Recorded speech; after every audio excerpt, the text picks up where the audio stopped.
legisladores y que puedan proveer para que le confirmen y no siga esto dando vueltas, porque hay una situación donde ya la hemos visto pasar, donde la Secretaría de Justicia está en turno en caso de que la gobernadora no esté disponible, o gobernador o gobernadora.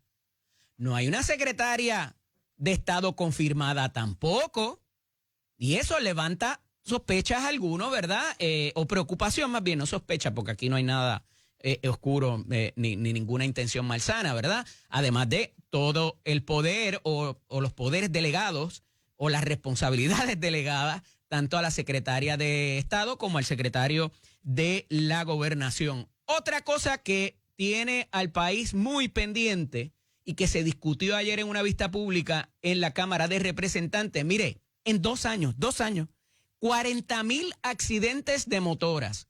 Y se buscan unas enmiendas a la Ley 22 de Tránsito para estas corridas que se hacen y poder facilitar unos cambios en la ley que provean para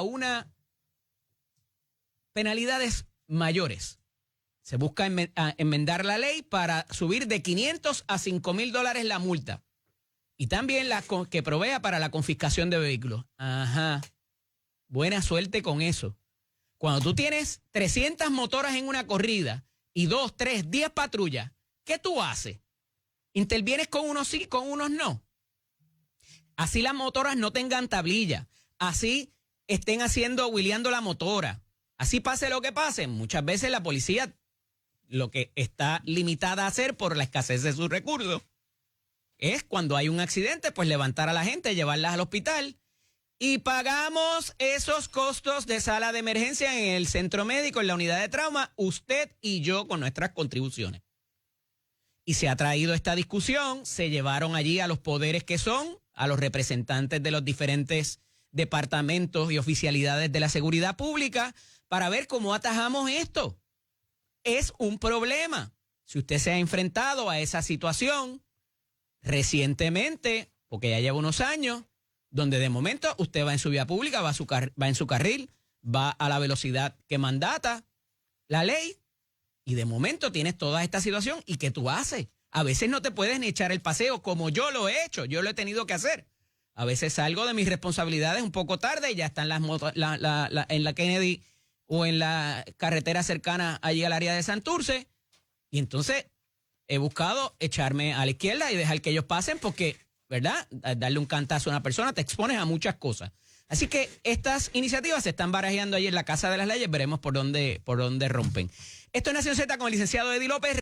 Y miren, ya mismito está por llegar la senadora Brenda Pérez, que nos viene a hablar de una iniciativa de los protocolos en las escuelas. Y tengo mucho que preguntarle, porque hay otros protocolos también que pudieran tener que ver con esto, y lo que hablábamos la semana pasada de las deportaciones y todo lo demás.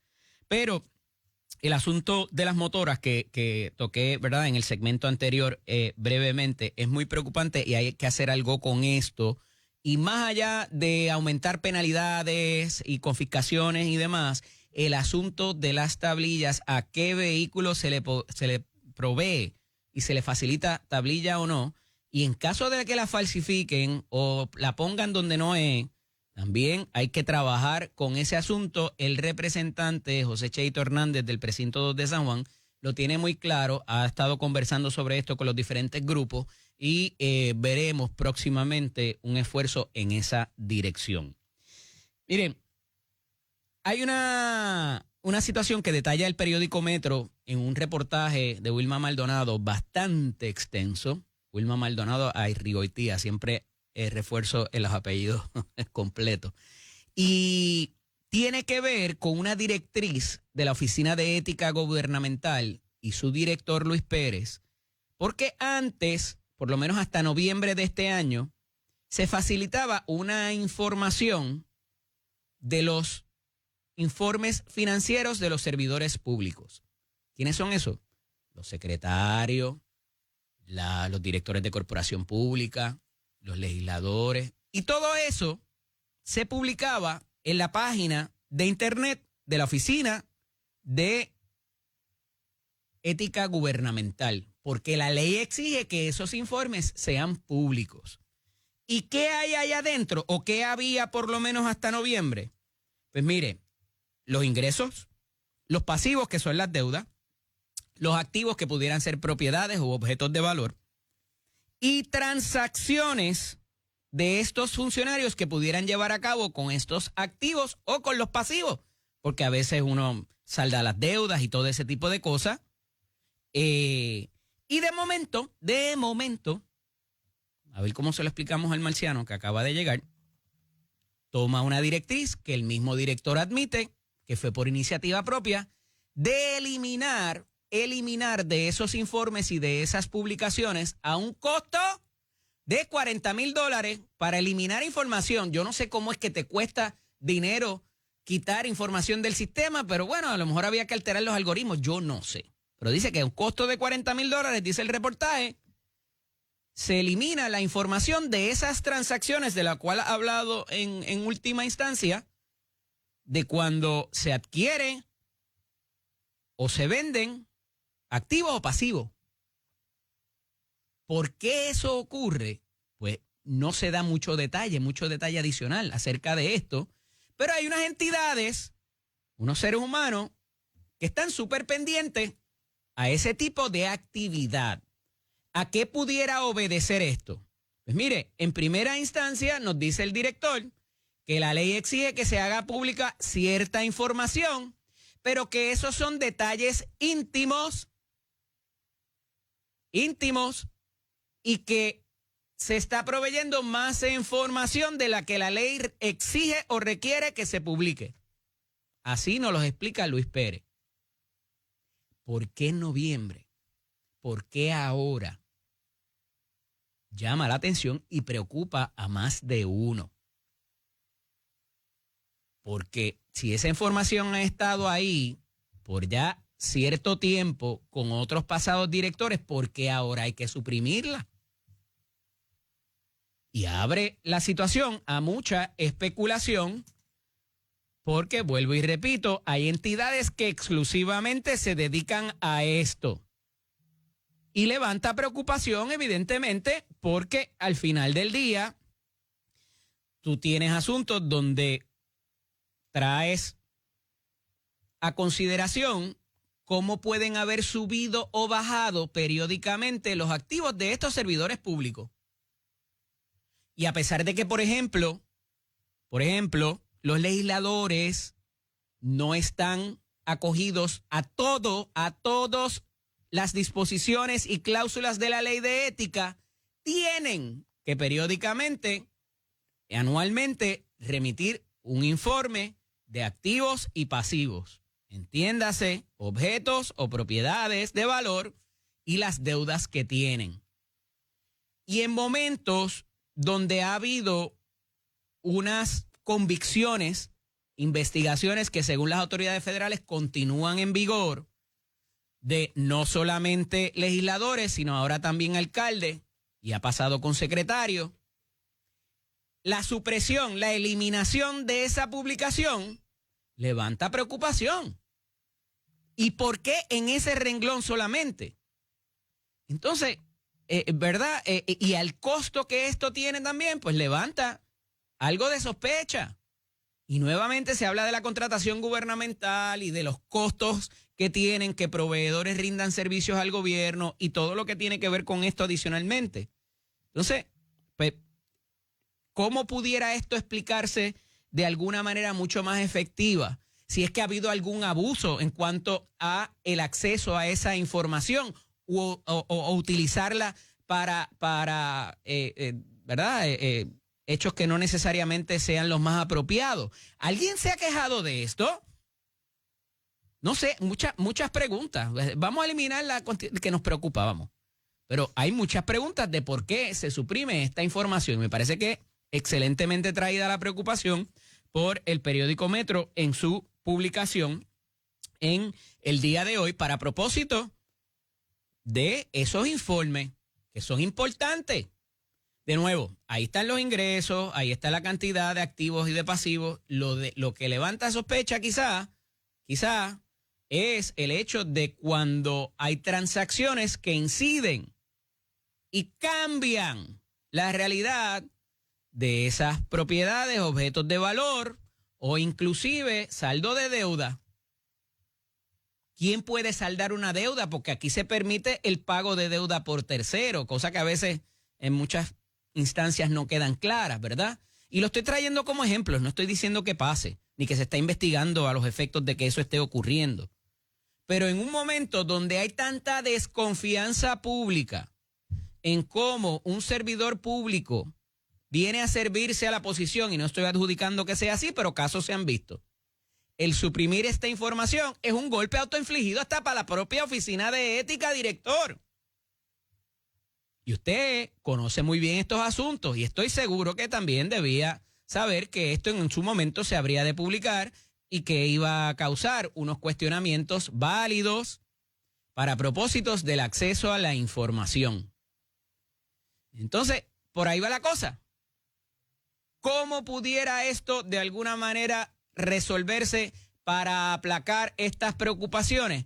Veremos a ver cuál va a ser el crisis management de la Oficina de Ética Gubernamental y estoy seguro que vamos a ver al director o a los subdirectores que también trabajaron con esto, porque los menciona el reportaje, entre ellos el señor Bladuel, que lo ven siempre en las vistas cuando se procesan estos casos. Ese señor es un conocedor, un técnico, un estudioso de lo que es la ley de ética y los comportamientos irregulares que pudieran reflejarse en esas investigaciones. Así que yo creo que hay mucho que explicar y clarificar más que explicar para ver por qué se toma esta situación. Porque si hubiese sido al revés, si se hubiese provisto más información inclusive de lo que ya había y respectivo de lo que diga la ley que tiene que publicarse, pues otro gallo cantaría, ¿verdad? Y habría gente quizás hasta celebrándolo. Entonces, este asunto del acceso a la información, particularmente para los periodistas y nosotros los analistas también, que necesitamos información para poder llevársela a ustedes. Y claro, siempre le vamos a dar la opinión de lo que pensamos en cuanto a esto, ¿verdad? Como lo estoy trayendo y exponiendo esta mañana. Pero en ese caso, ¿verdad? Hemos visto unos obstáculos o lo que parecen ser obstáculos recientes para accesar cierta información que debe estar disponible, porque como han dicho muchos funcionarios, no hay mejor limpiador, blanqueador o detergente que la luz del sol, que todo quede en blanco y negro. Y particularmente cuando viene o cuando tiene que ver con la afección para arriba, para abajo o de alguna manera impacto sobre las finanzas de los servidores públicos. Y si unos están más expuestos que otros, ciertamente hay personas de las cuales se les está mirando más de cerca, ya sea por la posición que ocupa, por lo que han hecho antes, o sea, por la profesión que han tenido anteriormente, ¿verdad? O por señalamientos que se hacen, y hemos visto cosas, particularmente en los municipios recientemente, que impactan esa percepción pública, no solamente de los analistas y periodistas, sino también del pueblo de Puerto Rico que solicita un servicio, que hay una expectativa de buen funcionamiento de ese secretario, secretaria, director, directora o legislador, o alcalde o alcaldesa. Entonces, ¿verdad? Vamos a ver por dónde parte eso, qué explicación van a dar y cuáles van a ser los rounds que van a dar de Media Tour los oficiales de la Oficina de Ética Gubernamental. Regresamos en breve aquí en Nación Z con el licenciado Eddie López. Estamos aquí ya con la senadora Brenda Pérez, presidenta de la Comisión de Educación del Senado de Puerto Rico. Buenos días, senadora. Qué privilegio tenerla nuevamente aquí con nosotros. Buenos días, Eddie. Buenos días a todos esos que nos están viendo a través de Telemundo, que nos están escuchando por las radios. Así que, excelente día. Senadora, hay un comunicado de prensa donde trata de una iniciativa de su señoría que tiene que ver con investigar la eficiencia de los protocolos de agresiones en los planteles escolares. Y recientemente hemos hablado de estos protocolos en otra vía, cuando el secretario la semana pasada habla de los protocolos para evitar las deportaciones o las intervenciones en los planteles escolares. No evitarlos, pero cómo manejarlos. Y se trata de estos incidentes que hemos visto de violencia entre estudiantes que a veces tienen, ¿verdad? Están los padres también y maestros y se ven envueltas ciertas personas. ¿Qué se propone usted y el cuerpo hacer con esto? Vamos a empezar. ¿Hay actualmente protocolos para esta situación? Sí, Eddie, hay protocolos. Nuestra agencia, el Departamento de Educación, Ajá. está llena de protocolos. Ok. Hay protocolos. Tenemos que estar actualizándolos, ¿verdad? Según los Eso se eventos. hace, me imagino yo, mediante órdenes administrativas del secretario, reglamentos. El secretario tiene la potestad de poder, ¿verdad?, crear esa política pública con su equipo de trabajo, tan reciente como acaban de hacer uno nuevo, porque eso no había sucedido, ¿verdad? Por la orden ejecutiva del presidente, de la situación de migración. Precisamente yo creo que va como 2 semanas que se hizo ese protocolo de cómo se va a trabajar la entrada de este personal al plantel escolar, así que se actualizó con ese nuevo protocolo. Actualmente hay un protocolo para manejar lo que son, ¿verdad?, las agresiones o otros tipos de incidentes dentro del plantel escolar. ¿Cómo cuáles? Emanaciones de gases, fuegos, tiroteo, el tirador activo, terremotos, ¿verdad? Cualquier situación de emergencia, vamos. Correcto, cualquier situación de emergencia. Pues yo tengo que levantar bandera, Eddie, porque yo no terminé de ver el video de esa agresión de Luquillo, porque es para pelo. Cómo vemos a esa niña arrastrando a otra niña. La pregunta es quién estaba grabando en ese momento, si era un menor, si era un adulto, dónde estaba la directora de ese plantel escolar, se activaron los protocolos, no se activaron. Entonces, para yo poder llegar a la conclusión, para saber, como presidenta de la comisión, vamos a trabajarla, pues entonces nace esta resolución, la número 40, para entonces comenzar con unas vistas públicas, investigar, para saber si hay que mejorar la política pública actual, para saber si tenemos que legislar y sobre todo, Eddie, si no se activó esos protocolos, tiene que haber unas consecuencias. Y a eso es que queremos llegar. ¿Qué pasó? ¿Qué está pasando? Porque mire, todos los días yo creo que pueden pasar una agresión simple, pero se levanta el protocolo, hay prevención que no vuelva a suceder. Esa es mi pregunta. ¿Qué sucedió? ¿Cómo lo vamos a trabajar? Y para yo poder tomar acción, necesito tener todos los datos. Hemos visto en estos videos, más de uno, donde se da muchas veces fuera de las horas lectivas y fuera del el plantel escolar, a pesar de que hay maestros, estudiantes y padres envueltos. Correcto. ¿Cómo bregamos con esto? Porque fuera de la escuela es otra cosa y fuera de las horas de la escuela también. Y aquí hay delitos, hay faltas cuando se trata de menores y pudiera haber también... bueno, vamos a eso primero y después les pongo otra preocupación que pudiera incidir en cuanto a esto. ¿Cómo bregamos eso cuando no necesariamente es en horario de clase o cuando no necesariamente es en el plantel? ¿Hasta dónde llega la autoridad quizás del departamento? Sí, no, y la cosita se pone más delicada y preocupante porque todos saben que actualmente hay un programa de tutorías que termina a las 5 de la tarde. Eso pudiera considerarse entonces que es horario lectivo. A las 6:15. Y sí, el reglamento es claro, mientras esté el horario escolar, ¿verdad? Interviene el Departamento de Educación.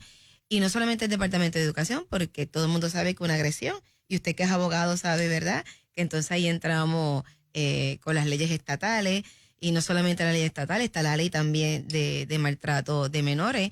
¿Cómo puede ser posible, tan reciente en enero, en un plantel en el municipio de San Sebastián, 2 madres se agreden frente al plantel, poco después de que fue la hora de salida de los estudiantes, frente a los estudiantes, y así es que vamos para allá. Mira, hay que hacer más campañas educativas de prevención. De los que existen, ¿quiénes son los llamados a hacer y a hacer qué?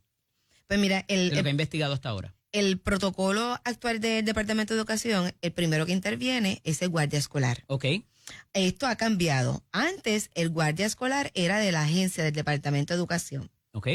Ya quedan bien poquitos de esos guardias escolares. Entonces entran los guardias, ¿verdad?, contratados por la compañía Génesis, que es la que da seguridad al departamento. Se supone que ellos son la primera mano ahí a intervenir. Están haciendo un gran trabajo, de hecho, y tienen las cámaras y otros sistemas también de tecnología que está bien interesante. Sí, pero... ha mejorado mucho, ¿verdad? Por estos fondos que recibimos por el COVID, La mayoría de los planteles escolares en Puerto Rico tienen más de un guardia escolar. Ok, pues seguimos. Interviene el guardia escolar. El guardia se supone que le notifican al director escolar, porque el director escolar es la persona autorizada y la persona... Tenemos al guardia escolar, al director. Al director. Ajá, ¿quién más? Y pues entonces, luego que se atiende de emergencia la situación, se supone que el director active lo que es el comité de disciplina, ¿verdad? Pero antes de llegar a ese comité de disciplina, hay que ver cuál es la situación real, si amerita, ¿verdad?, hacer las denuncias, hacer una denuncia con la Policía de Puerto Rico, o en muchos municipios la Policía Municipal, que trabajan directamente con las escuelas. Y ese sería el primer paso a seguir, Eddie. Antes de llegar allá, senadora, los maestros quizás de homeroom, el consejero escolar, el trabajador social, si existe. Exacto. El personal de apoyo, muy bien tú lo mencionaste, en las escuelas hay psicólogos escolares, hay trabajadores sociales, hay consejeros. Todo eso la enfermera se activa de acuerdo al protocolo existente. se activa porque... ¿Está pasando?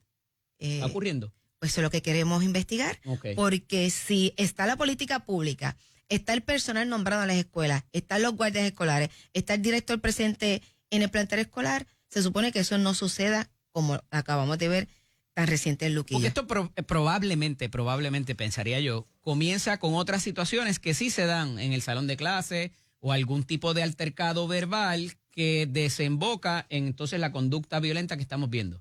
Correcto. La mayoría de estos casos, Eddie, si con un referido a tiempo de que las dos compañeras se están mirando mal, a que ella me incomoda, al otro, o sea, me dijo cualquier cosa. Sí, usted sabe cómo somos la juventud. Se hace un referido y esa trabajadora social usa la técnica de mediación o el consejero o el psicólogo y se atiende la situación antes que llegue a ese nivel de esa agresión. Hay una responsabilidad civil, por lo menos, del maestro por el estudiante, igual que el padre por el hijo o el patrono por el empleado, ¿verdad? Lo que se llama la responsabilidad vicaria, que tiene sus consecuencias también, quizás en demanda, después que ocurran, ¿verdad? Pero no queremos llegar ahí tampoco, pensaría queremos. yo. Senadora, ha habido una preocupación muy grande también por la publicación de estos videos en redes sociales y otras plataformas. ¿Se contempla hacer algo en cuanto a eso también? Porque aquí hay menores envueltos que no se les tapa la cara. Vamos, cuando llega a las noticias o a alguno de los programas de análisis, ahí entonces se hace lo que se debe hacer para proteger la identidad de esos menores, pero aquí se está trayendo, ¿verdad?, manifestaciones y cosas que no necesariamente la publicación sea lo más efectivo para resolver la controversia también. Correcto. Es una preocupación sobre el mal uso del celular dentro del plantel escolar. Porque miren, no podemos negarle a ese estudiante, no pueden traer el celular a la escuela. El primero que va a gritar es papá, porque yo sé que hay muchos papás que le dan ese celular para si hay alguna emergencia, una comunicación directa, cuando en todos los planteles escolares hay un cuadro telefónico.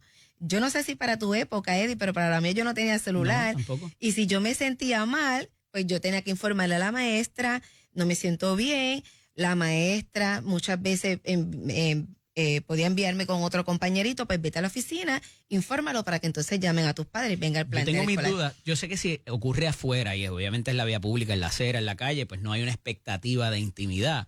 Pero en el salón de clase, que hemos visto eventos que ocurren también adentro, son otros 20 pesos. Son otros. Entonces se complica, ¿verdad? Esta generación es tecnológica y no nos podemos ir hacia atrás. Claro. Tenemos que, ¿verdad?, hacer el uso correcto de la tecnología. Así que tendremos que ver a través de estas vistas cómo, porque mira, todos estos estudiantes ya tienen sus laptops y sus tabletas y estos equipos también tienen cámara. ¿De qué manera el maestro va a tener, ¿verdad?, qué estrategia vamos a usar dentro del salón de clase? Pero le vamos a dar la responsabilidad al maestro. Ya ellos tienen un montón de cosas. No, sí, pero te menciono, no. Por una responsabilidad más arriba. Por eso es que tenemos que buscar las estrategias, porque claro, el maestro está, créeme, súper cargado. Y yo sé que están súper cargados y hacen un extraordinario trabajo. Pero ver de qué manera cuando están trabajando con las laptops o su tableta, de qué manera entonces el maestro se puede pararse al final del salón y ver que no estén prendiendo las cámaras, porque sí, hay una tarea, ¿verdad? Así que hay mucho todavía por qué investigar y trabajar. En el caso de otras emergencias, rapidito, senadora, porque me traiciona el tiempo, ¿qué se plantea hacer? ¿Involucrar más recursos de afuera dentro del plantel?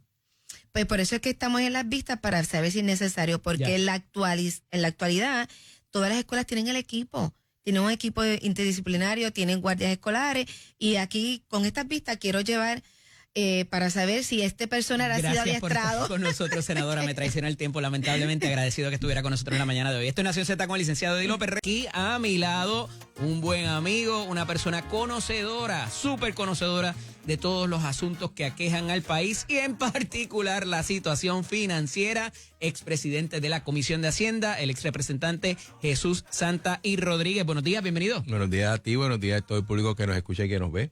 Qué bueno que estás acá con nosotros. Tú conociste muy de cerca una dinámica, Jesús, que se lleva a cabo con la Junta de Supervisión Fiscal en primera instancia, con los bonistas y tanto a Rafael Tatito Hernández como a su señoría se le reconoce unas conversaciones que se dieron y que previnieron mucho dolor y mucho impacto negativo para Puerto Rico, porque trataban de adelantar ciertos pasos o ciertas conversaciones para que la Junta no actuara en detrimento de las finanzas de Puerto Rico. Eso ha cambiado, se está manteniendo, están dándose estas conversaciones de lo que sabe con esta nueva administración. Bueno, yo creo que el proceso ha seguido corriendo más o menos. Tengo que reconocer que la Junta ha sido bastante consistente dentro de su pensamiento filosófico y su acción. Obviamente, en la medida que cambia cada plan de ajuste y cada entidad tiene sus particularidades. Tengo que decirte que el plan de ajuste que tuvo el gobierno de Puerto Rico dentro de su dinámica de quiebra es muy distinta a la de la Autoridad de Energía Eléctrica, que también era distinta a la de carretera y era distinta a puerto. O sea, cada situación tiene su particularidad. Sin embargo, tengo que reconocer que a nivel de la Junta han sido bastante consistentes en su proceder. A nivel de gobierno, llevamos un mes y pico realmente, y yo creo que este proceso de conocernos, de ver por dónde yo voy, cuáles son mis objetivos. En el caso de este gobierno, prácticamente tienen la suerte que solamente falta, la suerte y no la suerte, solamente le falta cuadrar la quiebra de la Autoridad de Energía Eléctrica, que para mí, después de la quiebra del gobierno, es la segunda más complicada. O sea, no es cosa fácil, pero yo creo que requieren alguna comunicación adicional, ponerse de acuerdo, entenderse, pues yo creo que al final del día el objetivo es parecido, ¿no? Yo creo que tarde o temprano, yo siempre he dicho que en todo acuerdo de deuda aquí en Puerto Rico, en los Estados Unidos, en el mundo entero, algo hay que pagar. Lo que uno busca es que se pague lo menos posible. Con esta sentencia del Tribunal Apelativo de que pueden cobrar la totalidad de la deuda, le complica mucho más la situación a la Junta, que reitera su proposición de 2.600 millones solamente en pago de deuda, que ya fue rechazada una vez. Bueno, ¿por qué habrían de aceptar eso ahora? Bueno, el dictamen del tribunal lo que dice es qué deuda es válida a reclamar, no obliga a pagarla. Dice, oye, sí, tienes razón, esos 8.500 millones de dólares tú los puedes reclamar. En el proceso de deuda, de quiebra, tú tienes que determinar dos cosas. ¿Cuál es la deuda que tú pudieras pagar y cuál es tu capacidad para pagar? Correcto. Pues yo puedo tener una deuda de 100 mil millones, pero si no puedo pagar eso, no puedo pagar eso. Por eso es que viene el proceso de quiebra. Así que la Junta lo que está diciendo, y en el plan fiscal que sometió de la Autoridad de Energía Eléctrica es, oye, basado en la facturación que se tiene de la autoridad, y entiéndase que la facturación no es toda, porque gran parte de la facturación tiene que ver con el pago de combustible y el pago de compra de energía. Es la parte operacional. Esa parte operacional no da para operar adecuadamente la autoridad, así que no tengo dinero para pagarte. Y de ahí es que sale la idea de buscar una alternativa externa a lo que es el cobro o los ingresos de la autoridad para poder manejar lo que sería una posibilidad de plan de ajuste, que es pagar 2.600 millones de dólares. En esencia es eso.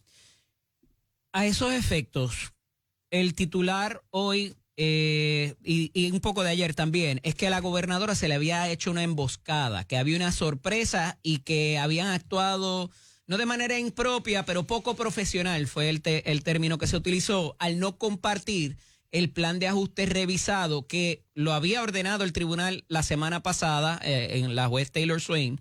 ¿Hubo tal emboscada como tal de AFAF y de la gobernadora? Mira, todo depende de que ellos acordaron, pero quiero traer un dato, porque nosotros hace varios años pedimos participar en esa negociación. ¿Nosotros quiénes? Legislatura. La legislatura. Ajá. Y inclusive llevamos ese caso al tribunal y lo perdimos, porque entendían que no teníamos standing para poder negociar. ¿Por qué? Porque a nivel de promesa, una cosa es el gobierno central, que es una entidad aparte, distinta a lo que es el resto de las corporaciones públicas. Por lo tanto, según promesa, la negociación de la deuda en este caso, las autoridades eléctricas, se define a que lo va a trabajar la Junta de Supervisión Fiscal y los bonistas. Ok. En ese trámite no quiere decir que exista cabe más alguna, a nivel de la negociación, entiendo que no. Entiendo que no. O sea que cuando la gobernadora dice que va a combatir con todo este plan fiscal, que él no tiene duda que va a ser certificado, hay muy poco que se puede hacer. Yo entiendo que no. Si tú te lees promesa, ¿quién es el representante del pueblo de Puerto Rico ante los bonistas para negociar un plan de deuda? La Junta. Nos guste o no. ¿Ni yo no AFA estoy, siquiera? Ni siquiera FA. Wow. O sea, pudieran ser entes de comunicación. ¿Qué ha pasado antes? Por lo general existe cierta comunicación con la Junta y el gobierno planteando, ¿verdad?, que es cómo van las cosas, y por lo general la Junta, si necesita algún tipo de dato, también se lo pide al gobierno. Me parece que ahí es que está la ruptura, porque si a mi entender, la realidad es que el gobierno no está metido en la negociación. Entiendo que en el pasado al menos había cierta comunicación de cómo va eso, y había por lo menos el gobierno planteaba sus inquietudes y sus expectativas a la Junta. Parece ser, según la gobernadora, que eso no está ocurriendo del todo. Eso es distinto, ¿no? Pero si tú me preguntas quién le corresponde negociar, la realidad es que es la Junta con los bonistas. Eso en términos de la noticia que trasciende ayer, que tiene que ver bastante con esto del plan fiscal, que es cuando se anuncia de los 6 y 7 chavos de aumento a la tarifa, o los 8 a 10, el primero para la cosa operacional de la autoridad y mejorar los sistemas, en el otro caso pagar la deuda y también las pensiones de los retirados. Las pensiones son 2 centavos, ¿sabes? Por si acaso. 2 centavos nada más, ok. Pensiones debe nada estar más, incluido en y eso. 7 y 8 alegan que pudiera ser el pago de la deuda que se acuerde, ¿no? Como tal. Pero eso deja fuera, y decía yo ayer, los 19,000 millones de pesos que lo trae la gobernadora en la prensa escrita hoy, de mejoras al sistema, y que entonces quizás esa proyección de los 6 a 7 chavos para mejoras y mantenimiento de los equipos no necesariamente termina siendo así, porque si voy a poner máquinas nuevas, entonces no me va a costar, y mínimamente ese esfuerzo operacional que se recalca dentro de los 6 y 7 centavos no necesariamente es correcto. Bueno, cuidado, porque el hecho que tú compres un carro nuevo no quiere decir que a los 3,000 o 5,000 millas tú tienes que cambiar el aceite. Hay cierto tipo de trabajo que tiene que hacer en esos equipos para llevar a cabo, tenga garantía o no. Así que en ese sentido, lo que está planteando la Junta, aunque sea un equipo nuevo, es que tú tienes que prevenir que a futuro tienes que darle un mantenimiento, y de algún lado tiene que salir el dinero para ese mantenimiento. Eso es lo que yo creo que se está viendo a futuro. O sea, no se puede cometer el mismo error que compré algo, hice algo y todo el mundo se olvidó del mantenimiento, y de momento no hay dinero para darle mantenimiento. Ya. O sea, yo creo que por ahí es que va la Junta. La gobernadora también, si la Junta está planteando que es necesario dinero para mejoras, una cosa es mantenimiento, pues mejora, uno pudiera entender, y yo pienso similar a la gobernadora, de que, oye, pero las mejoras se supone que yo las pueda manejar con el dinero federal que me dieron para poder llevar a cabo las mejoras y la reconstrucción del sistema eléctrico. Así que yo creo que en eso la Junta tiene que ser un poco más específica a lo que se refiere a nivel de mejora, porque mantenimiento yo lo puedo entender. O sea, uno no puede dejar el mantenimiento que cuando se haya que cambiar el aceite decide dónde están los chavos. No puede ser así. Claro. Y lo de la mejora, en ese sentido, que tengo que dársela a la gobernadora, de que, oye, hay un dinero para mejorar, hay dinero para reconstruir. ¿Cómo trabajamos eso dentro de la ecuación que es rehabilitar el sistema eléctrico de Puerto Rico? Dentro de toda esta problemática se da otra que tiene que ver con Luma, de si siguieron las regulaciones federales por la contratación también, Jesús, de empleados de sus matrices y otras filiales, y si eso es contrario a lo que mandata la regulación federal en términos de que tienen que abrir a competencia quienes más eficientemente puedan hacer esos trabajos. Y además de eso se trae el gasto que ha habido en alojamiento, transportación y otro tipo de gastos de personal para esos propósitos, que ha sido, al parecer de muchos, excesivo. ¿Cuánto esto pudiera incidir en toda esta situación de Luma, si es otra punta de lanza para terminar con ese contrato. ¿Cómo ves esta situación cuando se está discutiendo todavía la quiebra y que no ha empezado el contrato grande, como le llaman? Lo que hay es el suplementario. Más allá de la regulación federal, Ajá. el hecho de que tú estás utilizando dinero público, yo creo que hay una obligación directa e indirecta de tú ser lo más eficiente con el uso de ese dinero. La fiducia. Okay, en ese sentido, yo creo que no hay que llegar tan lejos como la ley federal. Yo creo que cuando se está dando dinero público, la entidad que está llevando a cabo la función o el servicio tiene que ser eficiente. Así sea un privado. Así sea un privado, porque es dinero público. Y de hecho se le da al privado bajo la teoría de que el privado es más eficiente. Así que ese es el primer planteamiento que yo haría a Luma y pues tendrían que probar que el mecanismo que están utilizando ahora es el más eficiente y el más económico y el más beneficioso para el país. Así que en ese sentido es una controversia que creo que no los ayuda mucho, pero que es importante que ellos aclaren. Si ellos pueden probar de que yo hice las gestiones y que la forma más económica de hacerlo es tal y como lo hice, pues están salvados. Si no lo pueden probar, pues es posible que tengan algún problema. Pero aquí hay dos vertientes que yo veo que quizás pudiera traer el asunto de lo que la gobernadora y otros líderes también prometieron en campaña de terminar con ese contrato, porque al final del día eso va a causar un litigio. Hay que irle a decir allí al juez, mire juez, ellos violentaron esta disposición y esta disposición. Claro. El asunto de no cumplir con la reglamentación federal para contratación y más aún el que no haya nada en el contrato, que lo dijo antes de ayer el zar de la energía y director de las alianzas público-privadas, el ingeniero Josué Colón, dijo que en el contrato de Puerto Rico con Luma no hay ninguna disposición que dé paso, de pie a algún tipo de penalidad porque no se cumplan con las reglamentaciones federales. No obstante, hay una regla en los contratos que si es contrario a la ley, la moral y el orden público, esas medidas pudieran ser, o esas disposiciones pudieran tomarse por no puestas. No que dé pie a la cancelación del contrato, pero ya tenemos la duración y frecuencia de los apagones. Ya ahora tenemos esto de no cumplir con las regulaciones federales de FEMA y que ya FEMA lo llevó ¿verdad? Levantó el asunto. Y el que el contrato de Puerto Rico con Luma carezca de ese tipo de fiscalización, a tu juicio, da pie para de alguna manera levantar eso como impedimento de que se firme cualquier otra cosa más o dar por terminado el contrato con Luma. Bueno, a nivel de la falla, yo creo que hay que hacer el intento en los tribunales basado en las cosas que se deben de estar haciendo y no se hacen, o las cosas que se deben hacer y no se han hecho. Okay. Yo creo que eso debe de dar una base. Yo soy ingeniero, no soy abogado, pero debe dar una base a tú plantear algo. Uh-huh.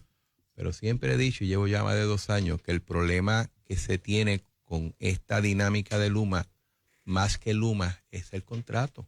El contrato, que fue lo que dijo más o menos Josué, el contrato no tiene las garras para auditar, para darle seguimiento a Luma, no las tiene. Es un contrato muy favorable al ente privado que le quita poder al gobierno de poder fiscalizar. ¿Eso fue por diseño, Jesús? El que no tuvieran esas cláusulas. Yo creo que había una intención, y aquí un poco estoy evaluando de lejos. Yo creo que hubo una intención de que como se quería privatizar el sistema, querían la menos interferencia del gobierno en ese proceso, pero provocó que no tuviera las herramientas que cuando tú ves que está pasando algo mal, el gobierno tenga el poder de decirle, oye, por ahí no es. Y si no es por ahí, ¿cómo te castigo? Pues la acción de poder tomar una acción contra la entidad, como dice Josué, es muy tenue.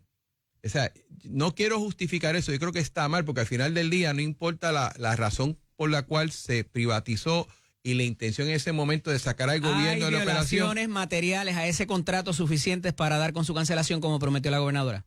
Yo entiendo que sí, porque no protege los mejores intereses del país, para empezar. Y eso pudiera ser levantado en el tribunal y prevalecer. Debería de ser una de las causas a utilizar para poder manejar ese contrato. Jesús, vámonos un poquito para afuera porque quiero hablar también sobre lo que es la reforma contributiva que se está planteando y que entiendo que está bastante adelantada en el comité de personas que están trabajando con esto, que son muy conocedoras también.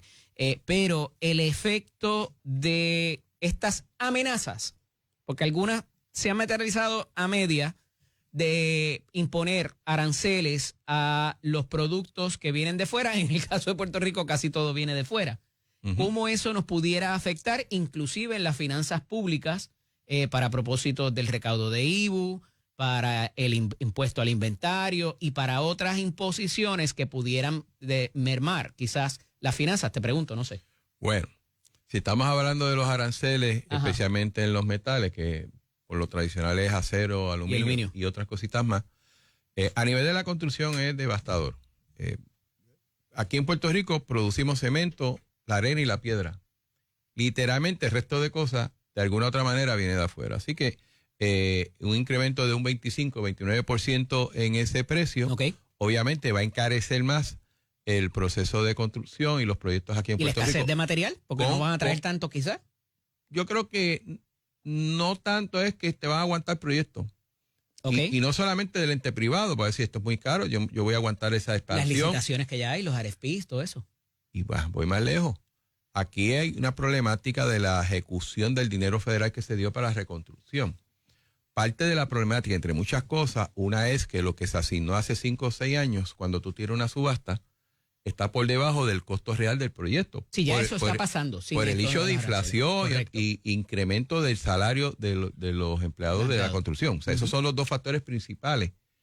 Pero si a eso tú, una parte del material, le incrementas el precio, esa brecha se va a aumentar y va a ser más difícil subsanarla. O sea, yo conozco municipios y el mismo gobierno buscando dinero adicional para poder completar un proyecto, porque lo que le dio FEMA no da, porque el otro proceso es decirle a FEMA, mira FEMA, esto tú decías que costaba 10 millones, ahora cuesta 14. Y ese proceso sabemos que es un poco tedioso y burocrático, además que tienes que tener una buena base para poder justificarlo y que te den el dinero. Así que eso va a complicar eso. Pero el otro lado, irónicamente, Eddie, quienes más ganan cuando hay una inflación o aumentan los precios son los gobiernos. Porque no es lo mismo tú cobrar un 11% de 100 a un 11% de 125. Pero eso tiene un balance también, Jesús, porque si me vas a cobrar más de impuesto de inventario, si voy a pagar el producto más caro, pues traigo menos. Y eso pudiera traer una contracción en lo que se importe. O la necesidad, simplemente la demanda va a en tener... términos económicos, dependiendo de la elasticidad del producto, si es un producto que como quiera tiene que traerlo, no importa el precio, pues no hay esa variación. A nivel de construcción, la elasticidad es mayor. Ya. Porque yo puedo decir, no, yo voy a remodelar la casa, no lo hago ahora. ¿Entiendes que eso pudiera implicar inclusive los combustibles? ¿En qué sentido? Ya sea el gas natural, ya sea la gasolina, ya sea cualquier otra, el carbón o cualquiera de las fuentes que utilizamos para propósitos de que lo vamos a pagar más caro también, más allá del acero y el aluminio. Hasta donde tengo entendido, no. ¿Por qué? Porque por lo general los precios de los combustibles hasta el momento, obviamente sabemos que llegó Trump, impredecible, lo maneja ya el mercado mundial. Inclusive a nivel de petróleo es el precio Brent, del petróleo de Brent. A nivel del gas hay unas dinámicas que no varían mucho y son muchos los productores. En el caso de Estados Unidos a nivel de lo que es el petróleo y eso, prácticamente producen casi lo que consumen. Ya. Ellos han ido aumentando y ahora con lo que dijo Trump de que perfora por ahí que... Drill, baby, drill, sí. Así que en ese sentido no lo veo por ahí, pero uno nunca sabe, ¿verdad? Cuando está en estos 4 años que va a ser Trump. Arbitrios de construcción, los permisos y las patentes, o sea, son un montón de cosas que pudieran impactarse.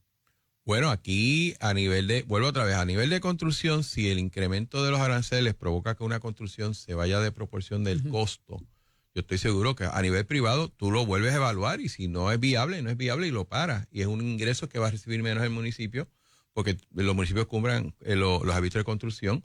Es un ingreso menos que tiene el gobierno, porque los materiales que sí van a comprar tienen que pagar un IVU que ahora no va a llegar. Ese efecto existe, ¿no? Como tal. Todavía sigue midiéndose el índice de actividad económica y el Producto Nacional Bruto, y me falta una que estoy tratando de acordarme, pero en el incremento o en la venta de varilla y cemento. Lamentablemente sí, porque en un pasado la mayoría de las construcciones en Puerto Rico, el mayor % del material que se utilizaba era cemento, así que había una relación de... El desarrollo económico era el otro que no me... En estos momentos todo el mundo sabe que aunque todavía se utiliza el cemento y la venta de ese elemento es importante, el % del uso del cemento en una construcción ha variado muchísimo. y en parte de esto tiene que ver la cuestión de los metales. Los techos son muy pocos lo que se hacen en cemento. Ya. De alguna manera tiene un componente mayor en distintos metales. Así que en la medida que la construcción, el % de uso del cemento en la construcción es menor, ese índice tiende a estar más lejos de la realidad.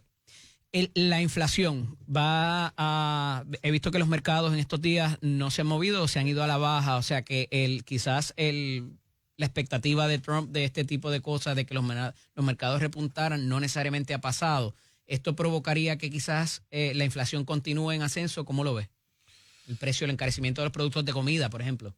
Bueno, a nivel de los aranceles, si lo estamos tomando por ahí, porque a nivel del mercado en general ha habido una estabilización de la inflación, aunque está bajando más lentamente y entendemos que debe estabilizarse tal y como está ahora.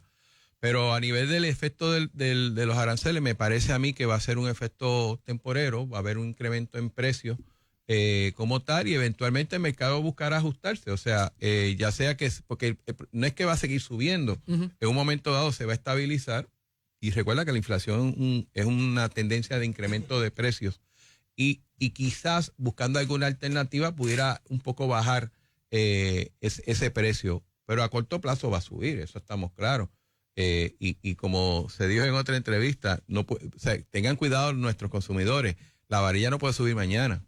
La implementación de este arancel, si se hace partiendo creo que es del 2 de marzo.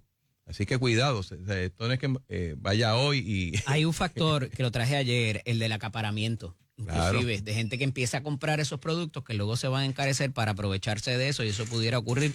Y no siempre hay regulaciones sobre eso para propósitos del gobierno, ¿verdad? Que se meta ahí. Pero las tasas de interés, que mucha gente está pendiente a eso para la compra de casa, la compra de vehículos, ¿se prevé que vayan a bajar o se quedan estables por ahora? Mi apreciación más o menos se van a tener estables por ahora, a menos que ocurra algo distinto. Pero yo no veo... Si te ves la tendencia del ente federal, prácticamente la ha mantenido. Después de una baja poco a poco de 0.25%, la ha mantenido. Exacto, no ha sido mucho ese cambio. Yo no preveo cambios mayores en eso, ni para arriba ni para abajo.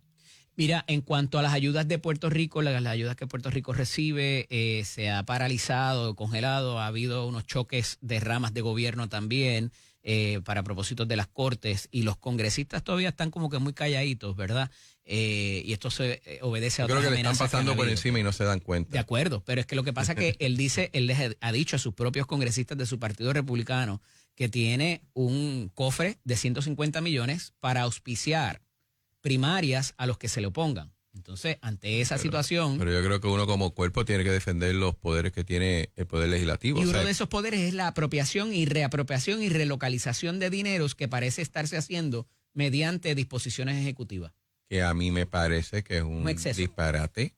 Porque una cosa es que usted dé un stop a ciertos fondos que no tienen recurrencia. O sea, usted no puede parar una nómina, pero puede parar un proyecto de construcción y verificar si es válido o no, si usted lo quiere hacer o no, pero si ya hay un propósito para el uso de ese dinero, a mi entender tiene que pasar por la legislatura si usted quiere cambiar ese propósito. Y más para suprimir agencias.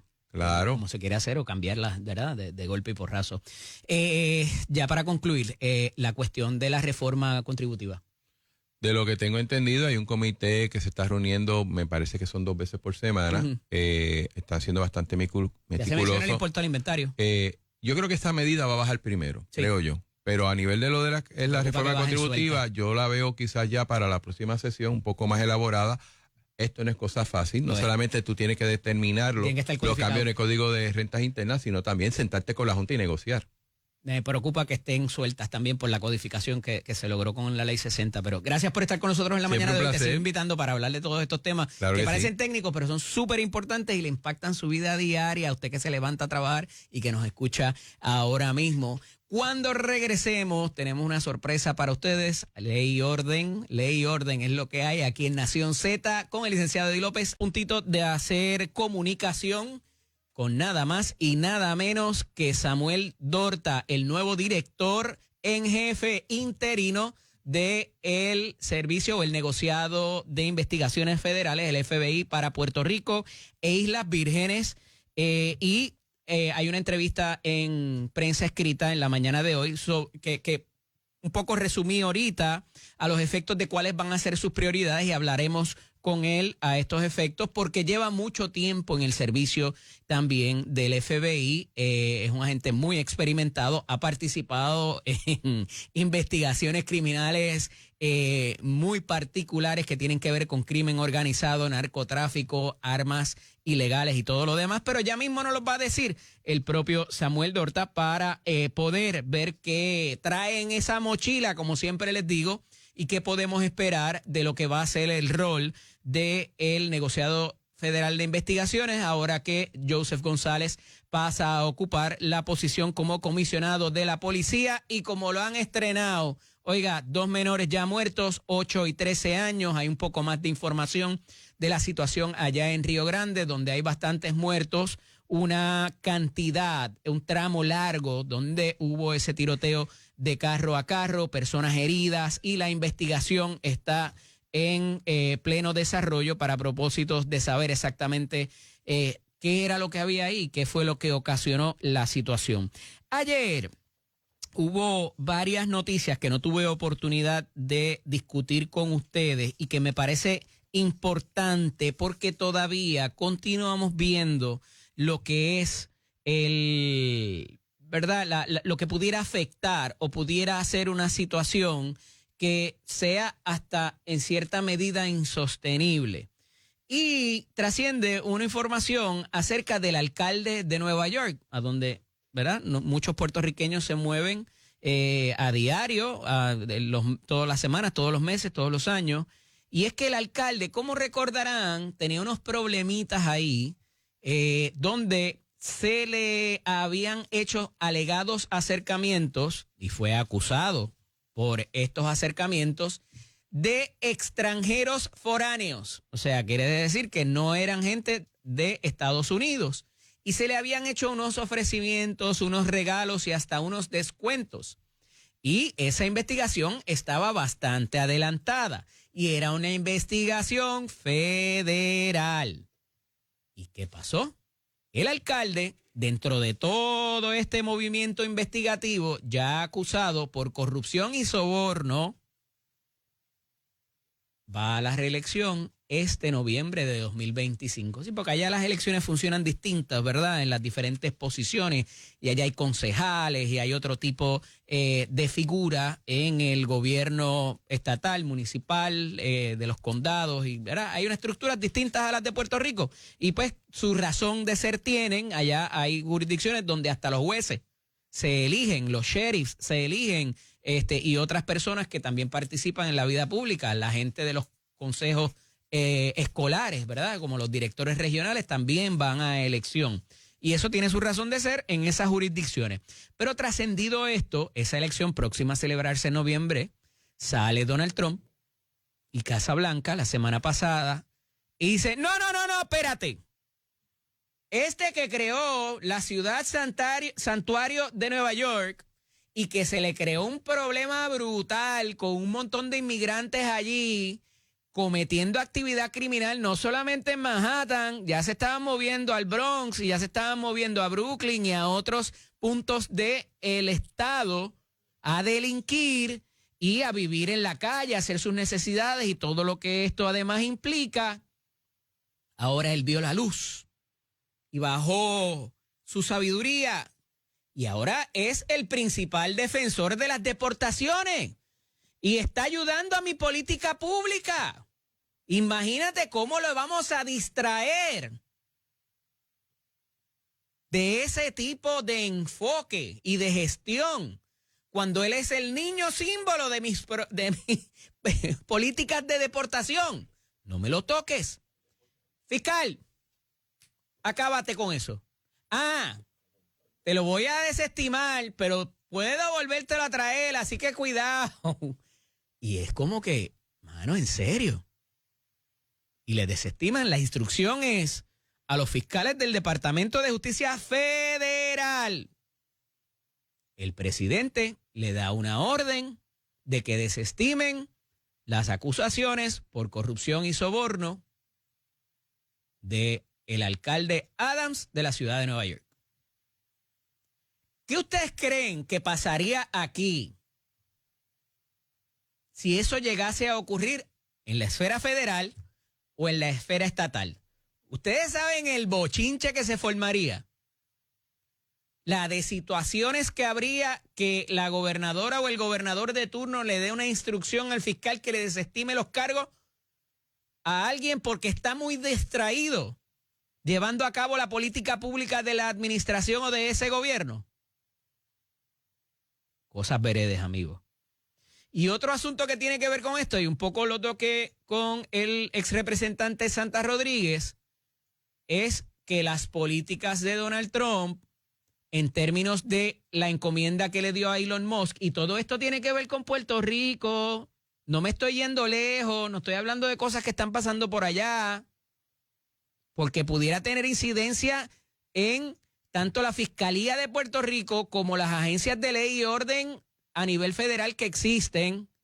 Pero en este último incidencia que hablo sobre el rol de Elon Musk como líder de la eficiencia para recortar gastos, ha tenido en esta semana varias reversas del tribunal. Y ya la ventana que había para los empleados federales la cerraron. Eso de que te voy a pagar hasta septiembre porque tú no estás de acuerdo con las políticas, no estás cómodo, renuncia, arranca y vete que no te necesito y te pago hasta septiembre como aliciente para eso. Pues mire, sepan que eso también, los empleados de aquí de veteranos, el edificio federal y de otras dependencias como agricultura, todo eso, tranquilo. Ya esa se desarticuló. Cuando regresemos, a ver si podemos establecer la conversación ya con Samuel Dorta, especial agente a cargo del negociado del FBI en Puerto Rico. Esto es Nación Z con el licenciado Eddie López. Esto es un programa de ley y orden y tenemos a través de la vía telefónica al Special Agent in Charge interino del FBI para Puerto Rico y Islas Vírgenes. Está con nosotros el agente Samuel Dorta, a quien le damos la bienvenida. Buenos días, agente, bienvenido. Buenos días, Eddie. Buenos días a tu oyente. Qué privilegio poder tenerlo con nosotros, más allá de las expresiones que se hacen en prensa escrita. Me parece que las prioridades quedan claras hacia dónde continúa yendo la oficina cuando se habla del narcotráfico. Las armas, obviamente, me imagino que están incluidas por ahí, los delitos contra menores y otros más. ¿Por ahí va la cosa, agente? Sí, es correcto, Eddie. Nuestra estrategia y enfoque continúa siendo el mismo. Y como bien mencionaste, el narcotráfico es uno de los elementos de nuestra estrategia, como son crímenes violentos, narcotráfico, gangas violentas, corrupción pública, crímenes hacia menores. Tuvimos un cambio en el liderazgo, pero el cambio en el enfoque y en el trabajo no va a haber cambio. Aquellos que conocemos un poquito el liderazgo, no fue tanto cambio porque usted estaba ya ocupando la posición de subdirector, por lo que tengo entendido, luego de la jubilación de RJ Romero, ¿correcto? Eso es correcto, sí. Esa fue una de las ideas del señor Joseph González de tratar de dejar a alguien que estuviese ya en la oficina para que la transición fuera mucho más smooth, como decimos en inglés. Claro, mucho más eficiente también para esos propósitos y que no sufriera, ¿verdad?, el cambio de mando por la estructura que tienen de los diferentes directorados que hemos tenido oportunidad de conocer a las diferentes personas que tienen allá, personas jóvenes, ¿verdad?, con mucho conocimiento y la tecnología. Y esa cercanía que se resalta en la entrevista del periódico Nuevo Día hoy, director, evidentemente va a asistir en el trabajo que hace la policía a nivel estatal. Hay algunos que han interpretado esto como una federalización, pero la realidad es que esos recursos son necesarios para combatir el crimen en ambas esferas. Esa relación de ustedes, de su señoría con Joseph González, ¿es de tiempo? ¿Ya han hablado sobre esto a esos efectos? Sí, bueno, no hubieron conversaciones, ¿verdad?, en profundidad, pero definitivamente él nos indicó, no solo a mí, sino al liderazgo de la oficina, que su intención era continuar la colaboración que ya tenemos entre el FBI y la policía. Obviamente, pues tenemos familiaridad en el sentido de que lo conocemos a él personalmente y eso ciertamente facilitará la colaboración. Director, en algunas instancias muchas veces se ha traído que vienen figuras que no necesariamente conocen a Puerto Rico. Usted es puertorriqueño, ha trabajado en el field office acá, tiene experiencia y sabe cómo funcionan las cosas acá. Correcto. Dentro de esa experiencia que ha tenido en Puerto Rico, ha participado en investigaciones que han sido muy álgidas, como relata el periódico también. ¿Nos puede contar un poquito de esa historia y hacia dónde se ha destacado en este tipo de actividad que es muy amplia, la que hace el FBI, hablando de corrupción, de crímenes de cuello blanco, tecnología, delitos a niños? Ustedes, ¿verdad?, tienen una diversidad de no solamente tumban puertas, vamos. ¿En qué área se ha destacado Samuel Dorta en el pasado dentro del negociado? Bueno, mi carrera comenzó en la oficina de campo de Washington, D.C., Okay. donde trabajé casos de seguridad nacional. Pero luego me destaqué aquí en Aguadilla, siendo el supervisor de la oficina nuestra en Aguadilla. Esa oficina, pues, es esencialmente una oficina que trabaja de manera, podríamos llamarlo, interdependiente, donde tenemos un grupo de agentes y task force officers allá que trabajan todas las violaciones que han mencionado. En esos 6 años allá, pues obviamente tuve mucha experiencia, o adquirí mucha experiencia no solo liderando el grupo, sino viendo, ¿verdad?, todas estas investigaciones de los crímenes violentos, ganga, corrupción pública, crímenes contra niños y narcotráfico. Y ha trabajado también de la mano, tengo entendido, con otras de las oficinas, otras de las dependencias que también tienen que ver con ley y orden, como es la DEA, como es HSI y tantas otras que tienen presencia en Puerto Rico. Esa colaboración también, entiendo, pudiera ser integral a sus planes a futuro. Oh, definitivamente. Repitiendo las palabras que el señor Joseph González mencionaba, nosotros no podemos hacer trabajo solos. Necesitamos colaborar tanto con agencias estatales como federales y pues dado por el tiempo que llevo aquí, pues he conocido muchas personas que son colegas nuestros de agencias federales con los que tengo una excelente relación. Para un poco entender la figura, ¿verdad? Porque esto es un trámite que está basado en una ley federal de 1970, que es la que le permite a Joseph González Falcón ocupar el negociado de la policía, ¿verdad?, y asumir ese rol. Usted entra como interino. ¿Qué significa eso? ¿Con qué se come ese combo? Si viene con papitas y ketchup, ¿qué pasa si Joseph González renunciara, vuelve para acá? ¿Qué pasa con usted? ¿Cómo funciona ese andamiaje? Si nos lo puede explicar, director. Sí, claro. Bueno, por lo menos el rol interino, esencialmente se firma un documento interno donde le dan al interino, y eso se hace en toda la organización, no solo aquí, se le dan todas las autoridades de lo que sería el jefe en propiedad. Usted está a cargo. Joseph ya no toma decisiones en el FBI, por lo menos por ahora. Correcto. Ok, y eso implica que a nivel administrativo, todas las otras dependencias que hay dentro del negociado. Sí, o sea, sí, yo estaría, ¿verdad?, dirigiendo y supervisando la oficina completa, correcto. Interesante, director. Ha habido los esfuerzos estos de lo que le llaman el outreach para continuar comunicando que ustedes no solamente tumban puertas, se llevan gente arrestada y abusan de los derechos civiles de la gente. Le exhorto, ¿verdad?, desde esta trinchera he participado en la academia que ustedes ofrecen y ciertamente eso da una amplitud en los servicios que ofrece el negociado. Le exhorto a que continúen en esa línea porque es importante para que la ciudadanía conozca de los planes a futuro para ustedes.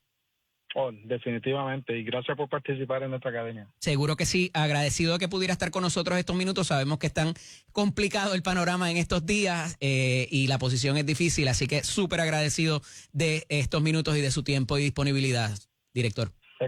Excelente, Eddie, muchas gracias y tenga un buen día. El mayor de los éxitos, cómo no. Era Samuel Dorta Acting, el jefe activo del negociado de investigaciones federales en Puerto Rico e Islas Vírgenes, hablando sobre los planes a futuro y que no es que llegó aquí de paracaídas. Ya el hombre conoce muy bien Puerto Rico, se ha destacado en diferentes de los grupos de trabajo del negociado federal de investigaciones, así que ahí tienen, ya está trazada la línea, cómo va a funcionar el destaque, qué pasa con Joseph González también y la estrecha relación que habrán de tener para ayudar a Puerto Rico. Esto es Nación Z con el licenciado Eddie López. Segundos y minuto final quería hablarles acerca de la Universidad de Puerto Rico porque sigue saliendo noticias. No necesariamente malas, algunas sí impactan. Y es que ha habido, a través de la determinación de otra política del presidente Trump, la cancelación de muchos de los programas de investigación científica en la universidad. Y esto no tiene que ver con Puerto Rico, no nos están discriminando porque somos Puerto Rico y somos la isla basura o como dijo el comediante aquel morón, o tenemos alguna condición colonial. Esto obedece a la cancelación de participación y colaboración con muchos organismos internacionales que tienen que ver con la investigación científica y que fueron esenciales para el momento de la pandemia. Pero esa ha sido la determinación. Ahí no creo que haya mucha incidencia congresional o que puedan llevar a Trump a los tribunales por eso, porque no requiere de legislación para participar. Esa es la política pública de la administración del presidente y ahí está puesta. Otra cosa que acontece en la universidad recientemente es que aquella propuesta del rey muerto y ahora el rey puesto o la reina que pudiera haber de cancelar los 64 programas por falta de matrícula, mire, olvídese de eso lo sacaron para allá mismo, para ese sitio donde todos conocemos, que dicen que es una isla. No hay break para eso. Y ya se siguen barajeando diferentes nombres. Dentro de la universidad había salido el nombre de la rectora Angie Varela. Se hablaba de Héctor Ríos Mauri recientemente. Había corrido por ahí el nombre de Sayira Jordán también. Está ahora Orestes Quesada González, Mayra Charríes Cordero y el expresidente Miguel Muñoz. Eso es lo que hay para la Yupi. Vamos a ver por dónde termina siendo eso, qué va a hacer la Junta de Gobierno y cuáles van a ser las propuestas para ser eficientes. Al final del día, esa eficiencia se requiere. Esto es Nación Z con el licenciado Eddie López.